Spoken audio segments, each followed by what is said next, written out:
all of the gear that I have, it's all in time reduction. I know how it's going to behave. I know the result that's coming out of it. I don't have to second guess it. I don't have to tweak on it. When I was younger, I couldn't afford any of this gear. So I was always spending a certain amount of my time trying to reduce the problems my ears were telling me about. That is my objective with all of the gear. I want to be able to plug things in and have it. My criteria is I want it to sound like a record. Oh, hey, after we tweak it, oh, it'll sound good in the mix. No, I want to plug that bass in to this, Chandler Germanium, and I just want to crank that feedback knob until it starts sounding like Motown, and it's just like, it sounds like a record. You're not inventing in your brain what it's going to be later.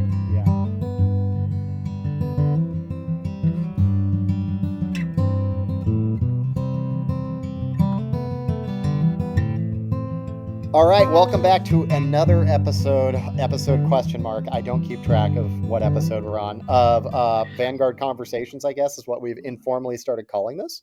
Welcome my guest, Haroun Serang. He is based in San Francisco, audio engineer. As you can tell, he has a home studio as well as works out of several other studios in the area. Has a fair career in music that just, it, like all of us, we kind of just end up looking backwards going, how did we get here? How did we end up in music? How did we get this far? And when you get your head out of Pro Tools or whatever, and you look backwards and you go, oh, this is such an interesting series of steps that has taken me here. And that's kind of the goal of all these conversations. I will note, I sound a bit different today, and it looks a bit different today. We have a new foster dog, and she is over here. This is Mango, who I picked up last night from the puppy mills in Lancaster County, Pennsylvania. And I got to sit in here with her because she's terrified of people, and she's got to learn that not all people are jerks. So, I always integrate the foster dogs into all our media when I can, because who doesn't, see a dog and it doesn't make their day a little bit better. So with that being said, Haroun, how are you? I am outstanding. Thank you. It's a sunny day here in San Francisco, and, so far, the day is going well. I like that. So let's start where you started, I guess. Tell me what got you into engineering and kind of the journey it's taken you on to where you got to where you are. Give us the highlight reel. Well, it probably starts when I was very, very young. I'm the last of 5 kids, and there's my elder siblings. They're all roughly 1.5 years, 2 years apart. And mysteriously, there's a 7-year gap between myself and my nearest sibling. Read into that what you will. But most importantly, I think that meant that I grew up watching my elder siblings enjoy music. Mm-hmm. And I actually still to the left of me have stacks of their vinyl. And I was raised watching my brothers play air guitar to Emerson, Lake and Palmer and Yes and Led Zeppelin and all this kind of stuff. And then on the more sensitive side, my sisters were listening to like Dan Fogelberg and stuff like this, all wonderfully produced music. And I always ended up, I was a bit precocious as a kid, probably because I had these elder siblings, and I grew up with the Evans family in Loyalsock, Pennsylvania. Speaking of it, that's Alleghenies. That's not Lancaster County. It's Lycoming County. And, I just remember getting the crap scared out of me when Tom Evans put on, Black Sabbath. Like, oh my God, I thought Tarkus was scary. This was a whole new level of scary for a little kid. And just always been just nuts, had a visceral response to listening to music. Mm-hmm. And just like, how did I remember? I still have that original piece of Sgt. Pepper's that I played on this old tube record player, integrated record player that was bought at a garage sale from a library. So I think the stylus on it was probably the size of a small shovel. So all through my life. And my mother was a concert violinist. So there was always music in the house. We had a music room. Unfortunately, living there in the middle of Pennsylvania, there wasn't a lot of direct contact with bands. Mm-hmm. they didn't, it wasn't on the main, tour circuit for anybody. Like I'd only hear about, elder friends of mine going to see The Who in Philadelphia, for example, or shows in New York, things that I was far too young to do. So, you always had this, both an inferiority complex growing up and this sense of fantasy of, oh, this big place with all the wonderful music and shows, etc. So naturally, I took to playing guitar and music instruments, and grew up that way, always wanting to play in bands, and eventually ended up in California, where I did finally settle down long enough someplace to be in bands, and bounce back and forth between the Bay Area and Los Angeles, playing in various bands, and influences all over the place. And it wasn't until later years when I got to hang out with certain heavyweight producers, like I think it was Jack Douglas, and then Phil Niccolo did a recording there out in Conshohocken in Pennsylvania. And just, first of all, hanging out with these producers and engineers, they were all the nicest people on the planet. They had such a calm about them that put everyone at ease, which was diametrically, contrasted to the inner stresses of bands and band management, and all that type of stress. And just love I've always been an electronics nerd from little kits that I inherited from my elder siblings, and chemistry sets, and the touch of Bakelite knobs, and and just the smell of the studio, the smell of tape. I still have reels. I got reels of tape sitting right over there. I open them up every now and again, just sniff them, just for the nostalgia. Yep. Yeah, it just takes me back. And I mean, even though I've got tape machines in storage, I think the modern stuff has it's arrived. I don't long for the work of the nostalgia. I just So I think you that's don't long for splicing tape and swearing when you miss. Oh no, I don't long for forgetting that you're on a really old machine that if you hit fast forward and stop, it'll send the reel across the room. I've never heard that one, but I didn't do any tape work at all. I'm too young for that. So rub it in. And also, as I was touring and being on different tours and things, I especially I appreciated more the smaller tours where you're in closer contact with other human beings. And then being on a bigger tour, it felt so isolating. And you get off stage and you're shuffled into the bus, and the bus now drives 40 minutes to this hotel complex out in the middle of nowhere. Like you get done playing Phoenix, to what anyhow, whatever the big arena is downtown there, and then you end up in a very remote hotel because the tour is so big that all the trucks and all the buses, for all the riggings, etc., everyone has to stay in the same place. You're not going to be staying. So it's not walkable, very isolating. And I just love being in the studio. That's just sort of my journey. Just love recording, being in the studio, and knowing how to construct all this stuff, or learning always how to construct this stuff. Yeah, always learning, I think, is a theme from everybody I've talked to. Give us something that you learned recently, studio trick, simple thing, electronics thing that kind of blew your mind, and you were like, man, this has made this small thing has made a significant difference for me. This is going to be the most bougie thing, but it's just what's on my radar right now. So I won't speak about the gear I was previously using, but I recently upgraded my conversion to the Digital Audio Denmark AX64. Okay. And the even clients that come in, and I can hit play, and we put on D'Angelo's Voodoo, and the client, who's a very well-known skilled musician, he just was frozen. He was able to hear things that he'd never heard before in the record, all these little subtle things and the space around things. And what I learned for myself is that having superlative monitoring, if I can hear everything, then I don't find myself reaching for knobs anymore, if that makes any sense. Like the better I can hear, the less I'm trying to bend the signal to my will.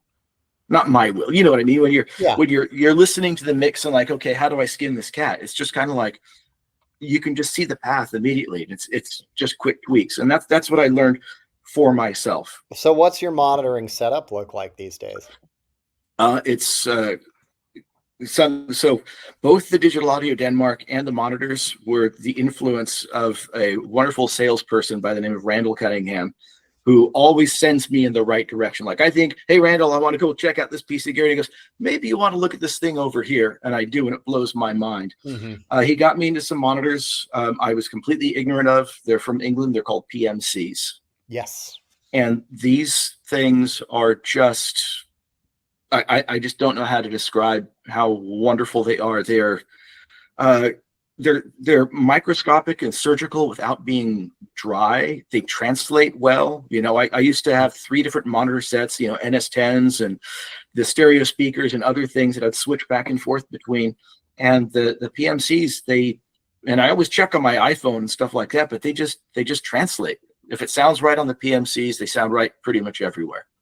And that's such an art, getting it to translate well. I think you can have speakers that are very technically and objectively good, and then you go take it to your car and you're like, oh, it doesn't there's something about speakers that translate. I mean, it's the reason people used NS10s for a long time, you know, that just something about them made them translate to whatever the soup du jour was at the time for listening. I remember for a while when I was in school, probably the number one the number one sound system people were listening to audio on was those crappy plug-in iPhone earbuds that we all got with our iPhone 3s or whatever, you know. And like, maybe since the Victrola days has there never been like a more ubiquitous listening system. And one of my friends got the bright idea to be like, why aren't we using this as like our like second, like our B speakers, you know? And it actually worked pretty well for getting bass to translate and stuff like that. But you're only using the PMCs now, or do you have like a bass, like a pair of mix cubes or whatever?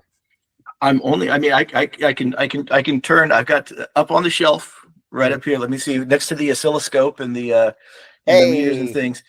By the way, modern oscilloscopes, holy cow, those things are great. But I got a pair of Minimus 7s and NS10s up there that I never touch. Really? Okay. Now, just I because the do have, PMCs do it that well for you, because they translate so well. they translate so well. I just don't find myself, you know, it took a while, and I sent my mixes out to, you know, as I was getting my feet wet, I sent my mixes out to good friends with studios whose ears I trust. The dear friend and Robert Rich, he has a wonderful studio, and he's using like big Dunleavys or Duntecs, whatever those giant things are called. And then also, you know, John Evans out in Cape Cod area, you know, they were listening to the mix. I didn't know, you know, I was flying blind, and those guys, they took the time out and, you know, helped me along the way, and just but you know, can I share a hypothesis about the whole NS10s thing? For sure. That this is conversational, and we dive down rabbit holes as far as they will go. So yeah. So part of the reason that I jumped on the NS10s was during COVID. All of these wonderful drummers that I get to, you know, record with or have on recordings for clients, just the most brilliant drummers in the world. Can I name drop? Oh, 100%. Okay. Like people like Gene Coy, Thomas Pridgeon. I mean, there's too many to list. Reinhard Meltz. But with COVID, all these cats, like, you know, their tours got canceled. Some of them almost got like stuck in Europe during that time. But for them to work, and the reason I'm citing drummers is it's generally quite expensive to record drums. You need that many mics, that many, you know, preamps, conversion, etc. And while they were taking the time to figure their setups out, there was just a certain amount of chaos to the sounds of the incoming recordings. And I could not, I didn't have the ability to discern exactly what was going on and make things sound the way I wanted to with the limited bandwidth of NS10s during this chaos. And so my theory, or I should say, my theory is that back in the day of being able to record in a trusted environment with trusted gear and a trusted engineer, that was essentially a filtering process that maintained a window of quality or a window of sound. Mhm. And then with that removed, due to everything closing down due to COVID, now instead of having things between these boundaries, sound quality wise, whatever that means, whether it has to do with the room sound or the gear, now you've got stuff that's crazy variance, and trying to reconcile these variances when you got these guys playing, say, on the same album. You're trying to get things to sound sort of contiguous across the album. So I realized I could no longer rely on the smaller mid-range microscope of the NS10s, and had to go with something that I could just trust whatever it was telling me. Yeah. And that's where the PMCs came in. You talked about room sound, and I want to address that for a minute, because as people noticed, probably, you're in a home studio. You do a lot of recording. I've seen and heard some of your recordings out of your home studio, and they're fantastic. But Thank you. a lot of people, when they think about a home studio, they get hung up on treatment and, all the rooms are square and yada, yada. So, you've got PMCs, you've got the digital audio, you've got high end gear, and we can talk more about that. But I'm curious on the room side of it. I think that's where a lot of people struggle and or fail to realize it has such an important impact. How have you dealt with that? Have you kind of, figured out the sweet spots in your room? Have you done a lot of treatment? Like, what's your process for that? So, And you're in San Francisco, so there's going to be street noise and stuff like that. actually, so I've lived in, had studios in industrial live work, like lofts and things like that, where the industrial ventilator fan kicking on for the parking area would vibrate through all of the concrete. This is actually, I live very close to Golden Gate Park, and this is actually one of the quietest places I have lived. Oh, really? Okay. Yeah. So it's because it's San Francisco, we don't have low flying jets here. Yeah. Where if you're down the peninsula, you have to deal with that. So this house is unusual. It's an Edwardian from about 105. What year is it? No, probably 110 years old. Okay. So this place, it's all built with lath and plaster. It's not sheetrock. Okay. And in addition to that, the rooms have, I don't know if you can see, like, all of the alcoves and all of the different shapes. There's a huge amount of diffusion. So you do not end up with that. There's a certain, dare I say, cardboardy tone that I hear in sheetrock.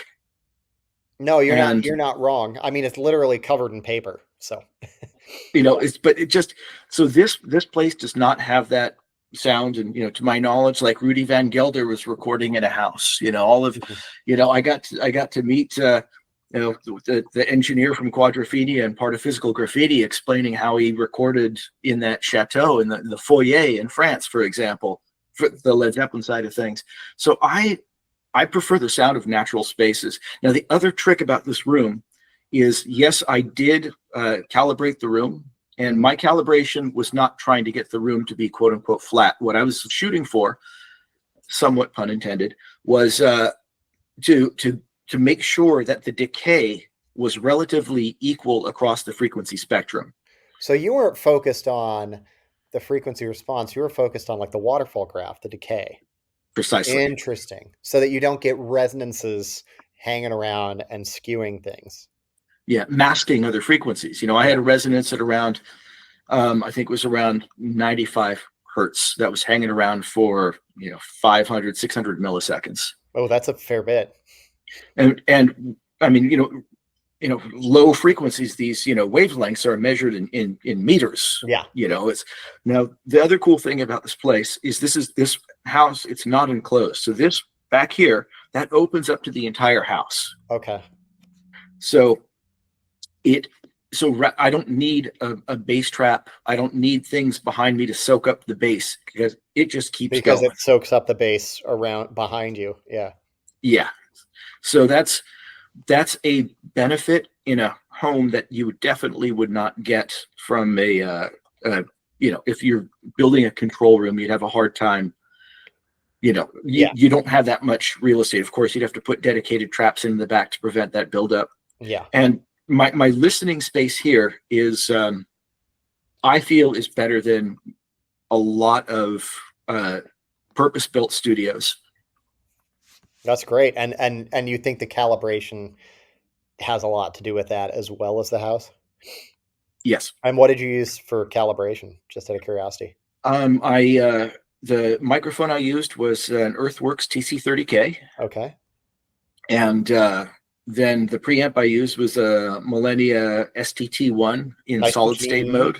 Yep. Just and then I was using that I think it's a Java-based REW, I think is the name of the software. The Room EQ Wizard. Yep. Mm-hmm. Yep.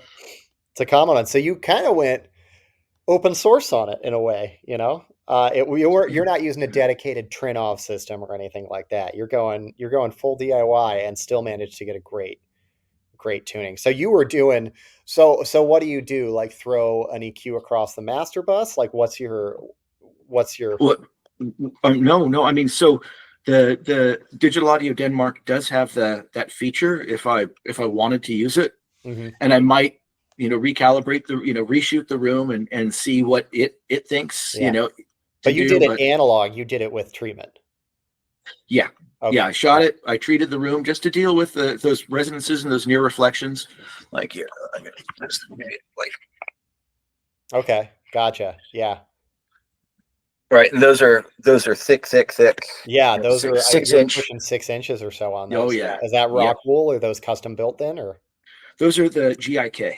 Okay, so GIK. they got awesome. Yeah. I know those guys. I'll let them know. I'm sure Yeah, you. no, they took such great care of me in helping me, understand and analyze. And I did the treatment sort of incrementally. So I didn't just like make a prediction and throw everything up on the walls and start working. It was like, okay, let me start here and let my ears tell me what's going on. Yeah. Yeah. And then, okay, let me add this thing and, eventually added just a little bit of dispersion and absorption between the speakers on the wall there, just to really crystallize the center image. Got it. That makes a lot of sense. You said something that I want to go back and dig a little deeper on. You said let your ears tell you first.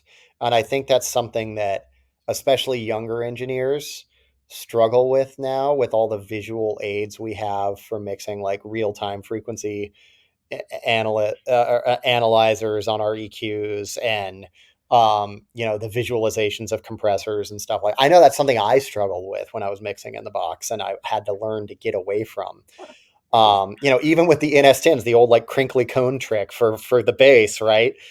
Do you, like me, find yourself continually reminding yourself like trust your ears first and that it's the ear, not the gear, or are you well past that?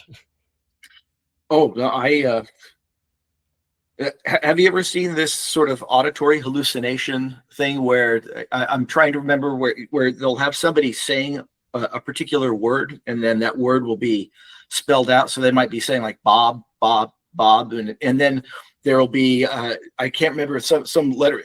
The gist of it is that you will hear something different than what is actually being said based on the information that your eyes receive. From your eyes, exactly. Yeah. So long story short, your eyes lie. I mix with my eyes closed. I've got an Avid S1 in front of me, and when I'm mixing, I have to close my eyes because if I open my eyes, I'll get it wrong. Whatever flashing lights on the screen will completely, it will lie to my brain. Now, that said, that doesn't stop me from making surgical volume or EQ changes and thinking, really fine tuning a section, only to open my eyes and realize I was touching the fader for a muted channel, right? That still happens even with your eyes closed. Yeah, we've all done that one, man. I think anybody who says, oh, I've never fiddled with a compressor for 30 seconds before realizing it was bypassed has not engineered long enough, or they're lying to you. Yeah. That's like a rite of passage for an engineer, and not only a rite of passage, but one that if you're mixing enough happens like once a month.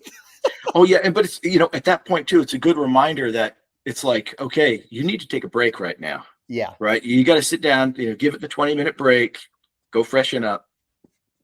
Yeah. So, Auditory hallucination. I love that expression because I can think of a dozen examples of that, like the mix engineer or like front of house engineer or the monitoring engineer not actually turning up the thing that the person requested, stuff like that. So yeah, that makes a lot of sense. But I've never thought about it in the context of what you talked about, which is your eyes changing what you hear. I mean, there's memes on like TikTok and stuff about that, of like the backing vocals for Adele's Rolling in the Deep and stuff like that. It'll have the different words on there and you hear different oh things. yeah, yeah, Yeah. exactly, Yeah. exactly.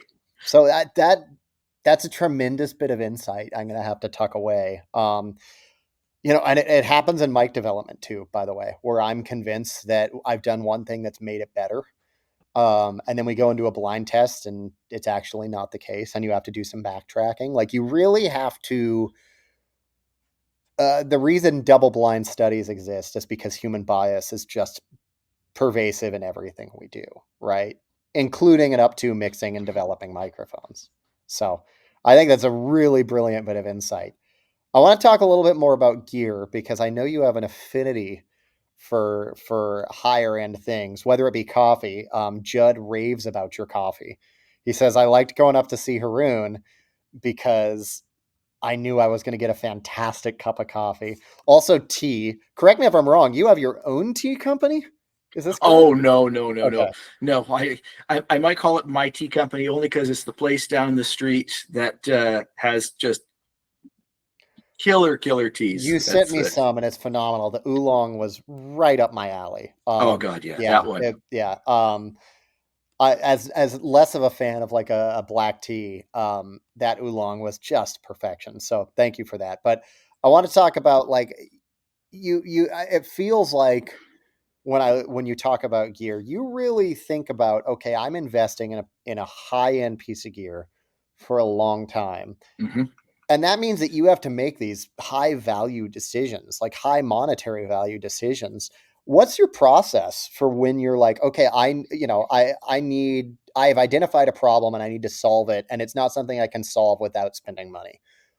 How do you go about deciding I'm going to get, the Denmark converter, or I'm going to get these PMCs or whatever? Like you said, did you say Randall Cunningham was the name of the sales? And Yeah, yeah. And where's he's Randall he. work, by the way, so we can shout him out? I believe it's. I have to look. I don't want to get it wrong. I can't remember. It's called AX. Hang on. Let me look. He is just. He is an absolute mensch. Um, Alt Systems. Alt Systems. Okay. I Yeah. will So I will make he's. sure to I think. shout them out in the comments as well so that you can click on the link, because this seems like a guy who knows his onions. But He tell me does. about the He's like. process Yeah. of like you identify a problem. What next? How do Okay. So you how do you do that without auditioning gear out the wazoo? so I think it bears mentioning that when I was younger, I couldn't afford any of this gear, and uh, I remember, you know, through Robert Rich, one of his friends had this mothballed, actually not mothballed, rat nested. Literally, like rats had nested inside of this console. It was from a Scottish company called Tweed, and it was a broadcast console. So it really, for recording, you could only do two channels at once because it only had, I think, it had various. So Old I mean, I school. was, yeah, I was always, and it had the darn little cat eye switches that you just had to like, Yeah. get them just right. So I was always working and cobbling together gear that would break or was unmaintainable. I had an original Soundcraft Ghost Oh that wow. and once that thing started, first thing is like that thing, it didn't sound good with the stock power supply. So I ended up getting a bench high current power supply, Like a and test power supply. yeah, a Yeah. big linear power supply. Yeah. And so I was always spending a certain amount of my time trying to reduce the problems my ears were telling me about, the cloudiness of the console. And so for me, all of the gear that I have, it's all in time reduction. It's a tool that I know how it's going to behave. I know the result that's coming out of it. I don't have to second guess it. I don't have to tweak on it. I don't fetishize any of it. I always get surprised like how great the preamps in the Digital Audio Denmark sound, and they're just op amp Burr Brown preamps, you know, like, so it's not, you know, it's not about like the parts list and, oh, it must sound good because of the parts list, how, you know, everyone wants to talk about. So that is my objective with all of the gear. I want to be able to plug things in and have it. My criteria is I want it to sound like a record. I don't want it to like, oh, hey, after we tweak it, oh, it'll sound good in the mix. No, I want to plug that bass in to this, you know, Chandler Germanium, right? And I just want to crank that feedback knob until it starts sounding like Motown. And it's just like, it sounds like a record. You're not inventing in your brain what it's going to be later. Yeah. So that's, to me, the reason for the gear. I used to fetishize about gear until I got to use all of the gear in all of the studios and owning some of it. And it was like owning a broken down car. If I had to, you know, try to plug this precious, delicate flower microphone in that's supposed to be some legendary thing, it's great, and it's making crackling noises, or it's picking up, you know, an AM radio station. And the only funny thing about the AM radio station was it was a Mexican music radio station where the tuba player was like, you know, cranking on the tuba like James Jamerson. So you're trying to do something like everything's mariachi now. and I love it. This is Haroun's Touch of Mariachi Recording LLC. I think it's just a long-winded way of like trying to give you my history and my rubric on this. And I have just come to the realization for myself, not necessarily anybody else, that if I can buy a piece of gear and I know that piece of gear is going to be relevant 10, 15, and 20 years from now, when I'm looking at the price of it, I'm actually dividing that big price over the years of usefulness. That's a really good way to think about it, as much as we can predict the future, right? You know, I don't know how useful a Chandler Germanium will be in the nuclear winter, but you know, we'll cross that bridge when we get to it. You can hit people with it. It's beefy. That's why it's Class A. We want that little toroidal transformer in there, right? Perfect. So, yeah, I mean, on that note, this is the awkward part where I have to shoehorn a plug for Vanguard into this Vanguard. Oh, don't even shoehorn. You give me the runway. You just tell me that runway is lit up, and I'll run with it. Runway's lit up. So Haroun is one of the early adopters of the V24, the Vanguard V24, which was our first foray into really high-priced products. You know, after, I think, when did you heard it at 25th Street? Am I correct? Yeah. Great place, great people. And tell us why you like stereo mics. So back in the 90s, at a friend's urging in 1996, and the friend who urged me to buy a C24, coincidentally, he was the one selling the C24. Oh, shocking. Yes. And he's a brilliant musician. But he and salesman, apparently. So there were things that I loved about that microphone, and of course, getting that phase coherent stereo image, making things sound like a record without trying hard, without like wondering if everything's in the right place. You know, it was a fairly magical microphone. Now, things about the microphone that I remember not liking, one was, you know, of course, the RF issue. And AKG never sold a tube mic that had a coherent grounding scheme ever. When I get them in for repair, the first thing I do is rip apart the grounding and redo it. So sorry to interrupt. Quite all right. And this is also one of the earlier C24s where the whole head basket rotated and not the capsule inside. Got it. Yes, the whole head basket rotated. The pattern switcher was separate from the power supply. You know, with the really big paddles, and one of the paddles was chipped. And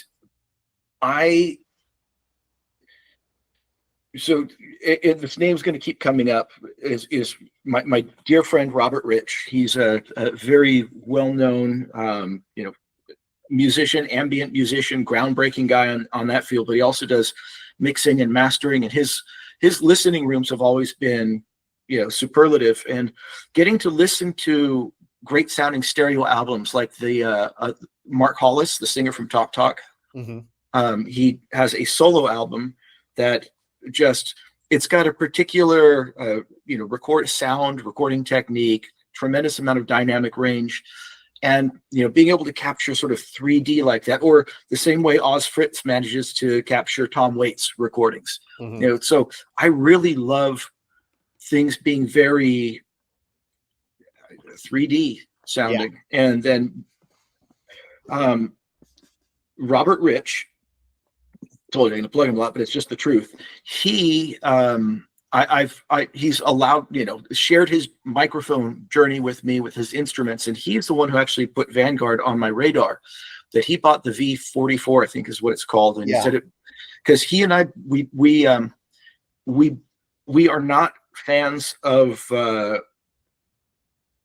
microphones that are either tubby, scooped, or the worst of the worst for me at least is when they're like hissy on top, where you get this harmonic distortion, where the harmonic distortion almost sounds like an exciter when you hear it all by itself. But as soon as you start EQing it in a mix, the claws come out. And so he and I, we both have this love for microphones that are really connected in the mid-range. And he says, these guys at Vanguard, they're doing it. This thing that's V44 has this connected mid-range. It sounds, his piano is a little bit problematic to microphone. He says it's a mic. He says, oh, it just works. I just put it here, and it's his favorite mic for that. And then so hearing that, of course, I went to your website and signed up, and I found out about this microphone tour you were doing, and to have an opportunity to hear your V24 being compared to a vintage C24, which was presumably in, said it was well maintained. It's at 25th Street, and Klaus Hein modded it actually. Yeah. And just hearing them side by side, the V24, it was immediately undeniable to me. It wasn't, it was like this converter and my buddy Victor Little, hearing how it sounded when I heard that the V24, I had to check some things because the room was, it's not my listening area, different monitors. I can't remember if they were monitoring. I think they were monitoring at a time there with the ATCs. I'm not 100% sure, but it, and especially when the microphone was brought closer to the piano, that I heard the C24 doing its natural SPL kind of saturation thing that mine did as well. And the V24 it was unwavering, closer, transients, everything. It sounded beautiful. It was, dare I say, it's has just the right amount of Photoshop where it makes things sound supernatural, but not in a way that it is going to be inhospitable to any particular sound source. But I wasn't sure until you guys so generously, you came up and you brought the mic over here, and I had dear friend and super genius Paul Hansen, bassoonist, bassoon player, bassoons, composer, and greatest guy on the planet, come over, and we just stepped up to the mic. So the bassoon is a hard instrument to record because, despite it looking like a bazooka or a rocket launcher, the frequencies actually will jump. Different frequencies emanate and radiate with completely different vectors from the instrument. That's fascinating. And it makes sense from a column of air vibrating and like you think about the resonances and where they're going to hit on the different sections of that. Makes a lot of sense, but I've never thought about it. I've never mic'd a bassoon. How many people have mic'd a bassoon? Not many. Yeah. So it's an encounter group, bassoon mics and micers anonymous. All 6 of you can talk about it. I'm Haroun and I've mic'd a bassoon. No, actually, believe it or not, there is a growing community of people doing exciting and experimental things with bassoons. And Paul's one of them. Yeah, I mean, he might be leading, but I mean, there's he shared with me some videos of this fellow who appears to be like a collegiate football player, maybe, but also a bassoonist and a pop singer. And he'll actually be like, singing, playing cool music and like playing bassoon, but they're doing direct miking on the bassoon. Direct, which I am contact miking. no, well, it's a little different. I'm actually through Paul and his wife Cynthia. They own a sort of a mainstay. Is it only a woodwind place called Forest Music in Berkeley? Okay. And they've asked me to help out in building these pickups that screw into the vocal, and the pickups use currently piezo transducers. Okay. But I'm in the process of redesigning things a little bit. There is a company out of France, I believe, called Intramic, which is a small microphone with a ribbon that actually fits inside the instrument, and the ribbon cable comes out, so it allows the mouthpiece to seal around this very thin ribbon cable, which goes to a preamp. Interesting. That's interesting. I mean, it's funny. There's so many more transducers than we think about in audio, and a lot of them are used for like medical devices and stuff. And in most cases, they don't have good applications for audio because of, things like frequency constraints or stuff like that, or noise or whatever. But occasionally, you can find use cases like that are fascinating. That's really cool. A dedicated woodwind pickup that directly integrates with, you said, the mouthpiece?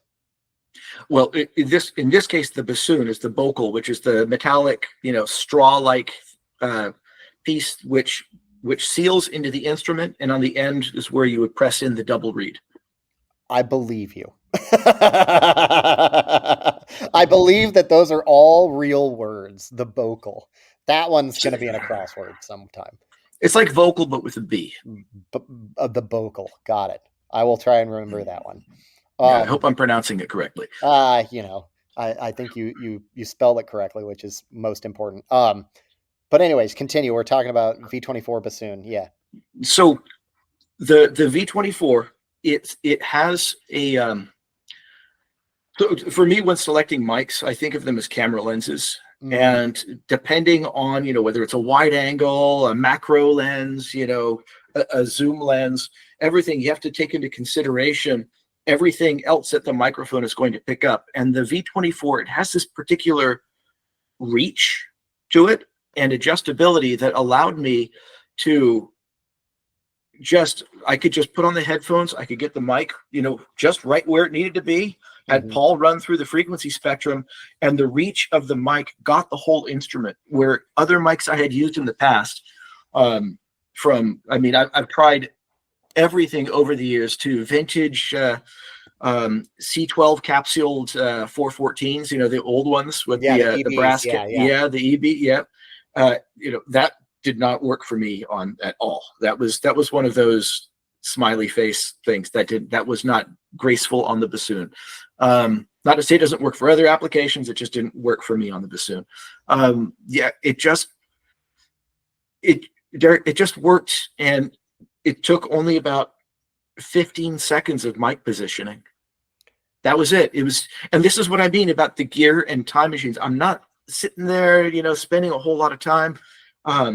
Similarly, I did that, recorded the bass line and the melody in a probably around a 90-degree-ish, with a somewhat wide regular cardioid or sort of a wide cardioid.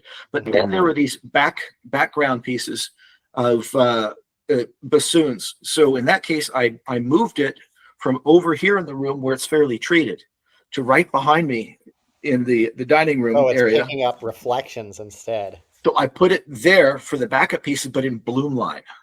And I actually up the whole room. And I put tape marks on the floor. I said, "Okay, Paul, stand here, record here." And I measured out everything, so it was this nice radius, and it just sounded 3D. And I did the same thing recently. I'm doing this project with brilliant musicians, Victor Little again, this wonderful drummer, Thomas McCree, and this brilliant sax player and keyboard player, Jesse Levitt. And had Jesse over here with his alto sax. And again, just the way it sounds, it just 3D popping out of the speakers, getting to record in stereo. And working on this album with a flautist, Jim O'Halloran, and this album's got all of the stars on it from God, I mean, there's just too many. And recording the flute in stereo with the V24, like flutes will really bring out, if there's a harshness in the top end, a flute is going to expose it. It'll be like sounding. And the V24 was just, it's present on top, but it's silk, it's smooth. There is no like something that we got to mitigate. It just sounds like a record coming out of the speakers immediately. And to me, there's something special about the subtle 3D of hearing just the movement of the valves in this 3D space. So everything is floating. It's floating right in front, and you can feel the instrument. You close your eyes, you can feel in 3D that instrument there, and you wouldn't be able to do that in with a single mic, or or the phasing issues if you're doing like an ORTF at 17 centimeters or whatever. It's just not going to be the same. Yeah. And that's, I think one of the best compliments you paid me on accent there was talking about early on, where you talked about how it's enough to sound supernatural without being inhospitable to certain sources. And I think that's such a tricky line to ride with gear design. Writing the objective, if it's too like flat, quote unquote, then everything you record is going to sound like vanilla cake with mayonnaise frosting. And if it's too aggressive, hey, don't dessert shame me. Don't dessert shame me, okay? By the way, Mango's making an appearance here. Say hi to the camera, Mango. Yeah, she came out to say hello, so that's good, and I'm giving her love because of it. So if you guys hear a bunch of sniffling as she checks out my computer, that's why. Good audio practice here. But she is making a little appearance on the show. Yeah, the other part of it is, if you voice it too aggressively, it's like certain vintage mics where it's like, oh, that's the best mic in the world for that vocalist. But then you go to the next vocalist and that mic is just thoroughly mediocre on that vocalist because it's so aggressively shaped. And I think that's not the fault of the mic. It's the technology they had at the time, and also how much cigarette smoke is built up on that particular capsule. Yeah, it's I've got a bunch of golden retriever glitter on my keyboard now. That's one of the finer compliments that I feel like I've been paid, is I rode that line successfully, which is make it flattering without making it not useful or utile on a bunch of sources. Yeah, it's not overly specialized. Some of my favorite albums were primarily recorded with two different microphones. Like, can you give us some examples? And the microphones, of course, because we're gear nerds here. So, I without the facts in front of me, I'm going to hesitate on what the albums are because I might be conflating which album it is. I don't want to get it wrong. Okay. But I do remember the mics. Don't worry. The comment section will tell you. All three of our listeners will fact check you. So. Well, I can cite the microphones. They're primarily U84. U67s. Okay. And then later albums being the early U87s, and this small diaphragm, of course, being the 84 KM84s. Yes. Maybe my favorite SDC of all time, the KM84. Although the KM56s with the nickel capsule. Oh God, yeah, the tube. Yeah, and the SM2s, which are basically just two KM56s, they might be the best acoustic guitar mic. I mean, I hate to use the word best when it comes to microphones because it depends on the guitar, but oh my gosh, SM2s are incredible. They're so good. I've never recorded with an SM2, but I have recorded years ago with the KM56. Was it the two small tube? SM2 is really what it is. Yeah. And that sounded gorgeous. That had a particular, I remember being surprised. It almost sounded like the transients, almost like there was a subtle compression to it, but a flattering one, not like a, squishy sound. Well, the AC701s Neumann didn't pick winners when it comes to tubes in terms of tubes that are still manufactured, but VF14 and AC701, and then the Hiller MSC2 and the early 140 M49s, which I don't think there's a new MSC2 in existence today. But not a single new old stock one. But the 701s, man, there's something about those, and you had to adapt it because the heater was 4 volts, but God forbid you run it like a smidgen over 4 volts, but it can't be lower than 3.8. So yeah, those things are a nightmare, but they do add some sort of audio magic that is yet to be replicated. And it's one of those happy accidents that, like Bob Ross says, happy little accidents that I just don't know if you can replicate it. But when it happens, it's magical. Yeah, I love those old Neumann nickel diaphragm mics. They were brilliant pieces of gear. Although those nickel diaphragms are tough. Good luck finding people to reskin them when they go. But didn't Gefell offer that service? I don't know if they still do, but I know that they're one of the few companies that still makes nickel diaphragm mics. And I don't want to speak out of turn, but I know somebody who is experimenting with nickel diaphragms and might be offering the service soon. But I don't want to speak out of turn in case it doesn't work out. But I do know of somebody who might be doing it in the States fairly soon. So that would be cool if that happens. And it would also help a lot of people that have those mics here that don't want to send them back to Germany to get it done. So we're at 54 minutes. Once again, we overshot the time I had allotted for it because we were having too much fun. A question I ask everybody: go back to your younger self and tell them something that if you had learned it earlier, it would have helped a lot. A single simple piece of wisdom, or hey, go buy this piece of gear because it's going to make your life simpler. And it doesn't have to be super profound. Often it's the simple things that are the most profound. Anything stick out to you? This is a tough one. I've been thinking about this a lot, and only because once I became a parent, my world perspective shifted. Mm-hmm. And if there's one thing I could wish upon my younger self would be to leave any sense of competition at the door and instead always try to build community. Yeah. And when did what you said when you were a parent, that's what really shifted your focus on that? Well, that was part of it. It was, I got to play with some legendary bands here in the Bay Area in the 90s. And the Bay Area was, again, experiencing another musical heyday, which, bands like Primus and Third Eye Blind and many others, came out from. One of those bands was called Curveball that contained members of these bands. I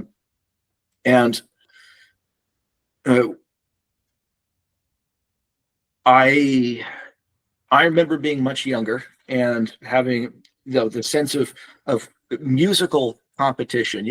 Remember, if you're my age, you'd probably remember seeing Steve Vai and Ralph Macchio having a guitar duel in that movie Crossroads, for example. Mm-hmm. And this sort of idea that your instrument is your weapon, and talking about people cutting heads on stage and things like this.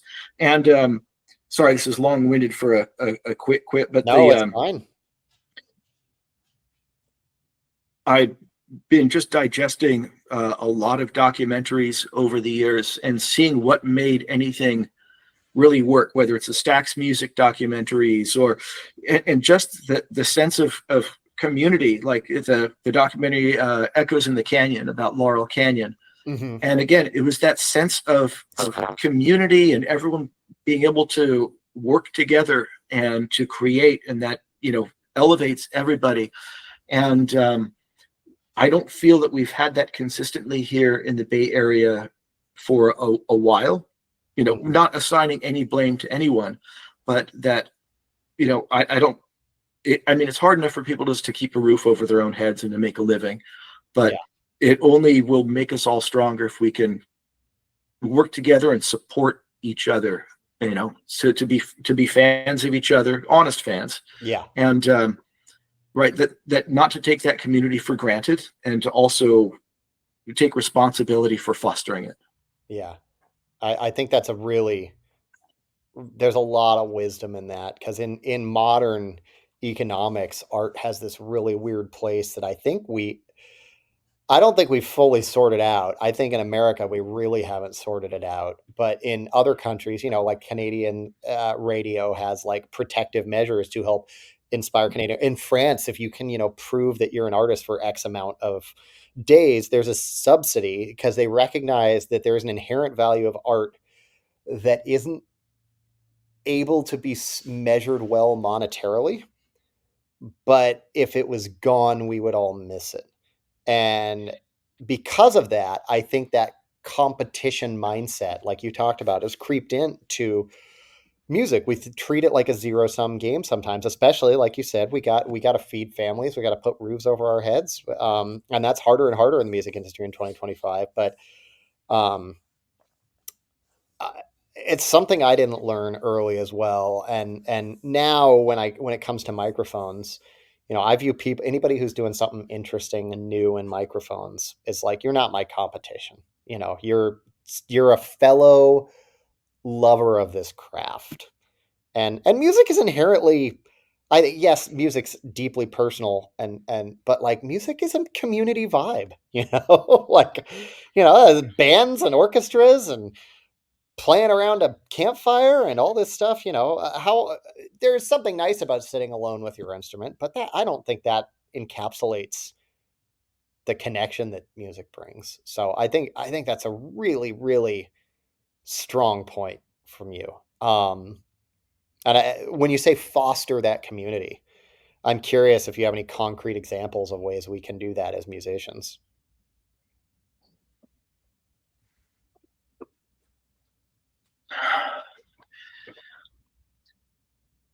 I think there's an internal change that has to happen with all of us, where we put aside our sort of Cinderella complexes of wanting to be discovered or elevated by somebody else, that we got to build it ourselves. Mm-hmm.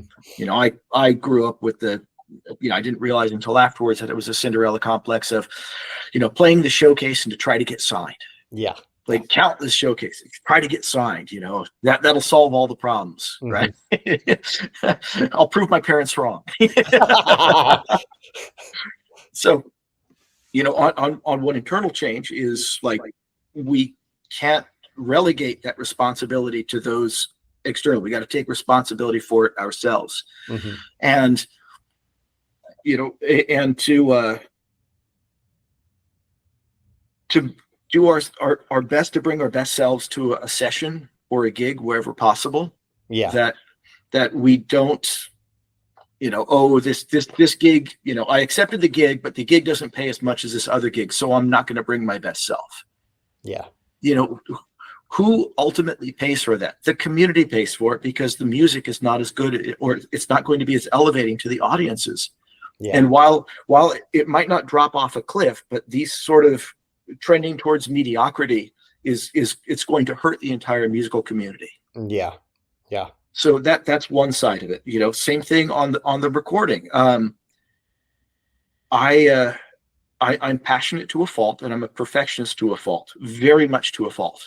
I don't celebrate my neuroses, but I'm stuck with it. I can't imagine at this point in my life doing a half-assed job on a recording. Yeah. It's not on my radar. I can't, this person isn't paying me as much as this other person, therefore I'm going to change my brand, so that I think is, one way. And then also emotionally supporting each other. We don't know, everyone's got their problem. You might not know that this person on the bandstand right now, he might be battling cancer. He might be going through chemo right now. Mm-hmm. You never know what the other people are going through. And because music does have such a tenuous relationship in American culture, and it always has. I mean, look, that to my understanding, Hendrix had to go to England to really be embraced by the U.S. Mm-hmm. Motown had to go to England to get embraced by the U.S. Never mind the way the French had to embrace American jazz before it could be, elevated, as opposed to, the stuff that was played. quote unquote. Yes. Yeah. Yeah, I didn't want to go. I didn't want to go there, but yes. So that's that whole that, so, do we have to wait until somebody else tells us something is good, or can we just decide it for ourselves and really um, bring that out and try to grow that in others, to cultivate that in others, to support each other? Yeah. And that's what I mean. I was sorry, I didn't mean to be so philosophical and introspective on it, but I think that's perfect. You have no idea how often these conversations dive down that hole, the philosophy and the metaphysical parts of music. I think they kind of all end up coming, because ultimately what we do is contribute to music, and music is inherently metaphysical.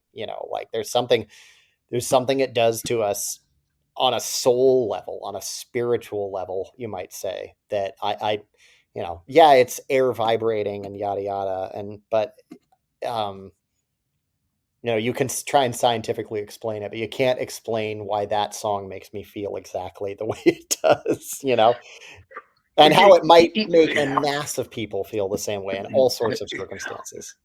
Interesting point. I will say that a deep dive on the history of rhythm and clave might you intersect that with neuropsych and the human condition, you might actually find that there are neurophysiological aspects of our humanness that does respond.